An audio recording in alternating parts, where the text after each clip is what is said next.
Yeah, so then I went to the Free State, and it's now I'm in the townships also. So there are professionals also who go to work, who they're fine with me visiting them, and I got into the groove of that. I visited as much as I could. Then I came to Johannesburg, and I wanted to continue what I did in Venda and wanted to continue it here. But here in Johannesburg, everyone has come to work here. Students have come to school. Business people, when you leave work at, I don't know what time people knock off. Let's say when you leave work at 4, depending on where you stay, you'll probably get home at around 6. When you arrive there, you have to cook. You have to make sure that the kids do their homework, and you don't even have 5 minutes for a pastor to come and sit. So people don't do that. So in Johannesburg, then you do a need-based visit. All right. So then the particular, I don't know about, I've not pastored Busoweto and them. I don't know about that. But this side where I am, it's a need-based visit. My number is on the bulletin. My email is on the bulletin. If you need pastoral visit, here's the email, here's the phone number. You all have access to the pastor. Let him know. If you and that's how it happens. If people don't, you can't even force it, because I can't go to an estate and say, because I need a pin, I need what, so you can't do it. So it's hard to minister like that in the city. So for people who really push for this idea that the pastor must visit, I think, it makes sense. But also you just snap out of it a bit. Think about it. Think about the dynamics of it also. It's not that we don't want. We're not given the opportunity to. We can't. But where we can, we do. Pastor, now they're really saying, but this pastor is justifying it. So, because there's been rants, especially on Facebook. In fact, I saw another comment in Adventist youth group saying, these pastors, the local conferences and the management board, church board, must require reports from them. Because they're saying you only work for 4 days in a month, once a week, yet you get a 31-day salary package. Right. So I want you to because I based on what you say, I feel like you guys are always on a 24/7 duty, 24/7, always on duty, right? So from the theoretical point to the practical, what is your weekly schedule? What do you get up to as a pastor in a Seventh-day Adventist church, especially in the urban areas? Interesting. I go on coffee dates. Yes, sir. Wait, are you for real? Yeah. Okay. Yeah. I mean, besides the fact that people don't want us to visit them in their homes, besides the fact that they don't want us to visit, they generally just don't like us meeting them in their homes. And one elder here, if he watches this, will testify to this. One elder of a certain church, I said to them, I think the church must get me a card, and they give it to me and load whatever amount of money in it, so that when I go meet their members, because I did not know there was such a thing called bootlegger. It's a coffee shop, coffee shop. I don't know about that. Sure. People then said, Pastor, I need to talk to you. They're okay, sure. What time and when should I come to your place? No. Have you been to such and such a place at such and such a corner? Bootlegger? Wow. I don't know that, but we can make it there. So and when I say coffee dates, I mean I meet people at restaurants to talk to them, and so what was the question again? Your weekly schedule, what do you get up to? So besides the preaching. Yes. Like I said, here in Johannesburg, it's generally need based, and the need is also not always. The need is also not always from the members themselves, but the need is also from me when I see people and like, can I come see you? Can I visit you? Whenever you can. So you can't really put. What do you call this? Can't put a schedule to it. It's need-based, as you said. But there are a number of things that are just set. That are just set. Every Tuesday at 6, I have a meeting with a certain church. It's set. every Thursday I have with another church. It's set. Those ones they happen every Thursday, and I'm supposed to, and we have not done that. I'm supposed to be at one particular church on the Tuesday the whole day. Just sit there and wait for people to come through. If they come through, it's supposed to happen that way. But I have not been really able to activate it, stuff like that. So you can't have a really set schedule. Sometimes it gets disturbed by little things like not little. Let me not call these things little, but certain things pop up like. Like we don't plan for a funeral, we don't plan for death. So it comes up and you have to attend to this thing. You don't plan for people to be sick, but they are now in hospital and they want you to come see them, then you go. But generally speaking, you can't really have a set schedule. So what I used to do in the past is if I know I'm preaching at a church on Sabbath, then that entire week belongs to that church. If they have prayers on Wednesday, I will be there. If they have prayers on Friday, I'll be there. If they need me to visit them during the week, I will visit them. But it was like that. Right. But ministering in Johannesburg is quite complex. But we have Zoom meetings now these days. We meet families via Zoom also. It's not very, very easy to, like, I know that I know for a fact that if I moved from, which is imminent, it's coming, I can see it from far. If I moved from Johannesburg and I'm sent back to a different place. You're moving past. I mean, it happens every 3 years. Okay, 3 years. So if I'm to be moved, then I know my second challenge would then, the new challenge would then be moving from the city, going back to ministry. And the last time I was doing ministry in the townships was 2018.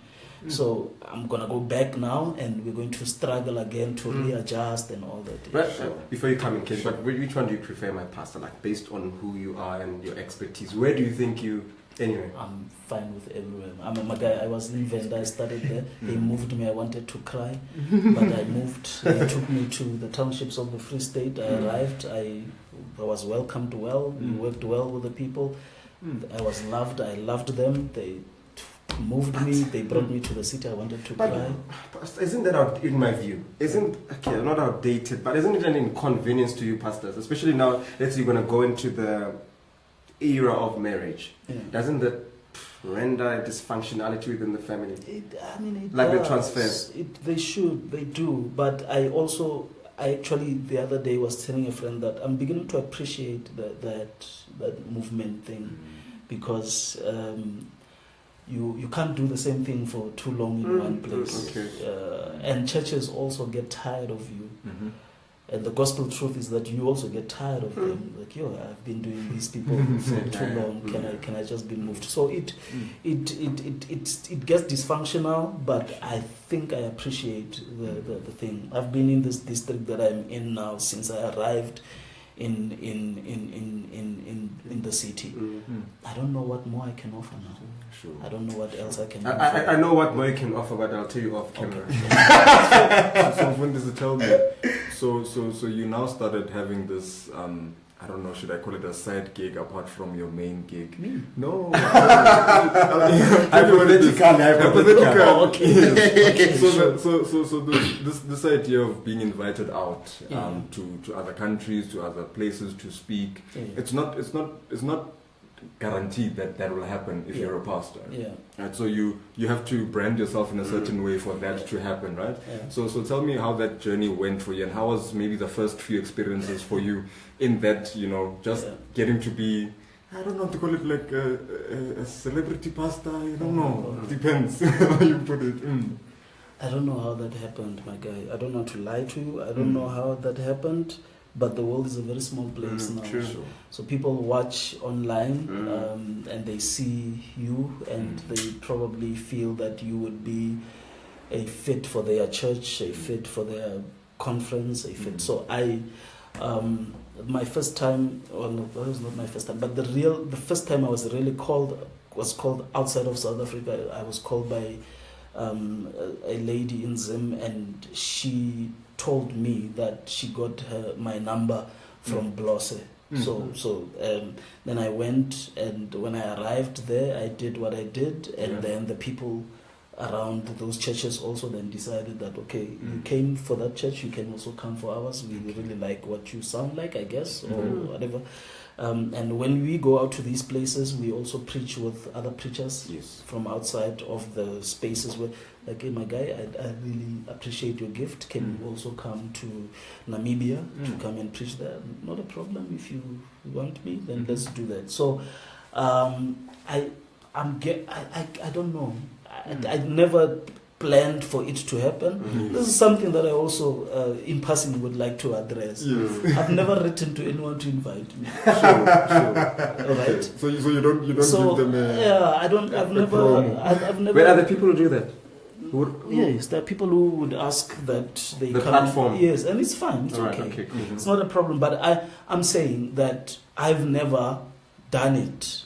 I've never done it. So I guess if it's a gift, then it's working for me. So I've never called and said, hey, I want to come to your church there in wherever. Can you give me the platform? I've never done it. I sit here in my little churches, and word of me goes out, and I get invited. So I don't know. You talk about branding. I've never done it. I really have never done it. I just plan to go to my churches that I serve and speak a relevant message for the weekend, and it goes out, and people from out there then feel that you sound like someone we would love to have, then they invite. So I don't know if I have a brand. I have nothing. I know nothing about it. Pastor, I don't want us to invalidate your season of darkness. I don't know if you're comfortable to go to, right? Because I'm talking about your emotional and mental state. You're always the go-to person as the pastor when the storms are facing us. But during that era of your life where you felt dejected and rejected, did people really care about your well-being? What were you going through? Did you go through some introspection to detect that it seems like there's some people who are like just vanity in my life? How was it? How was your emotional state? What were you going through? And how did that help you to reshape and realign yourself? Look, generally speaking, people don't care about pastors. Generally speaking, and I think because we get from a pot that they contribute into, people feel that they do enough for us. and they're entitled. And then they're entitled to objectify you. So generally people just don't care about the pastor. They don't care about the pastor's family. Generally people just don't care. But then there's a select few of members who we truly appreciate, who don't do much, who just ask, how are you? And in the most genuine sense. Of course, when I see you, my chief, wherever, when we meet in the streets, the question is, how are you? And it's a general question. We have that question we have in all languages under the sun. It's a general question. And that question is actually, it's just a greeting, that question. It's just a greeting. There's nothing to do with how you really are.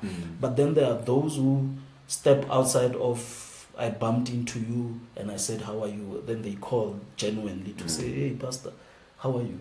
No, I'm fine. How are you really? No, I'm fine. So there's that. So people just generally, there are droplets of people here and there who are very, very, very concerned about the pastor's well-being, and we appreciate those. And those who don't care, we really also appreciate you. We'll serve you, because we are not. We are not here to be nursed also. So, but generally, it would be nice for church members to see the man and not the object of So, like I'm saying, people throw into the pot and we get from it, and they're like, because you eat from the pot that we cook. Mm. Yeah, Pastor, what do you say about them? You say, my pastor, we pay you with our, well, that's what they say, we pay with our tithes and Yeah. offerings. In fact, without us, you'd be nothing. What do I say to them? What's your view on that view? Or have you ever Yeah, like, gotten have you something ever- similar to that from members? Yeah, not in so many words, you know. Mm. People pass comments like, "Hey, so you're looking good." Yeah. Like, so our type is paying. Yeah. I also remit tithe, so This is unfortunate. yeah. So it happens. I really don't have a view. It's amazing that even when we talk about it in church, we call it God's tithe. Yeah. But when we see those who eat of it, Yeah. It's maybe, yours now. our money makes you look good. Like, Ish, oh my ish, God, ish. my chief. But I also put in the pot. I know that the mathematics of it is that Yeah, you yeah. put, Mm. I get, and then I put also. But at the end of the day, You contribute. Yeah. But look, here in the ministry, Mm. one of the things that you must learn to do, Mm. and it's a concept I learned from a friend. Mm. Don't feed a beast. Don't feed the beast. If you've paid attention to my interactions on social media, Mm. I mean, I'm not a stranger to problems on social Right, media. yeah. Yeah, I'm not. Mhm. But you will never see me interact. Mm. Like if we were to discuss that other issue, Mm-mm. and I will tell you that Mm. you will never see me respond. Responding I will to- never respond to because the more you respond, Mm. the more people poke holes into your response and Mm. they give the problem a long life. Mm. Your responses actually give the problem very long legs for it to walk miles and miles longer. Mhm. So when things like these happen, I just keep quiet. Mhm. Funniest thing is, the other day I was at the mall. Even when we speak about these things, people think we are lying. The other day I was at the mall at Woolies. Mm. I mean, at Woolies, if you know Woolies, you know that the seasons where you can buy vegetables free at the price of what. Yes, those specials. I bumped into an advertisement who said to me, "What are you doing here? It's us who should shop here." What the hell? Really? Are you less than? When are you not? You're not eligible for Woolies Jokes, Park. man. Jokes. Yeah, it's like, yeah, so, those are some things we bump into this Sure. ministry thing. Yeah. Sure. Yeah. No, that's powerful. Yeah, contribute. Yeah, let's conclude this segment with the last question to say, Mfundisi, to the young people out there or to your church at large, how would you like to be remembered? I just want to be remembered as a pastor that tried his best to do God's work and he tried his best to. Actually, the other day I was thinking about this and I wanted to write it on Facebook, but I thought people were going to panic. I wanted to say, if when I die, should I die? Should God forbid, should I die? Just remember that I did my best for the church and very little for myself. So I just want to be remembered as a guy that put his heart into it. Of course, mistakes will happen. We'll have, we'll miss certain things. We'll be blindsided. But I'd like to think of myself as a guy that just has poured his soul into it. And I want to be remembered like that. As the pastor that did his best for the church. I don't want to say it for God. It's God's institution, so we can say so. Yeah, I did my best for the church. That's what I want to be remembered as. Mfundisi. All these other funky things, preaching, Sure. Thank you so much for joining us for this session. In the next session, beloved, we'll be taking you through some of the, laissez-faire questions for the pastor that you've sent through as our viewers. So we'll just be getting to know some of those funny questions that you want the pastor to answer. For what good reason, I don't know. But anyway, he'll answer them in part 2. All right, for this episode, it's been the Advent Pod SA, a timely voice with our pastor, Tefo Manyane. Maranatha. Jesuwa. Okay. Thanks, Pastor. Thank you.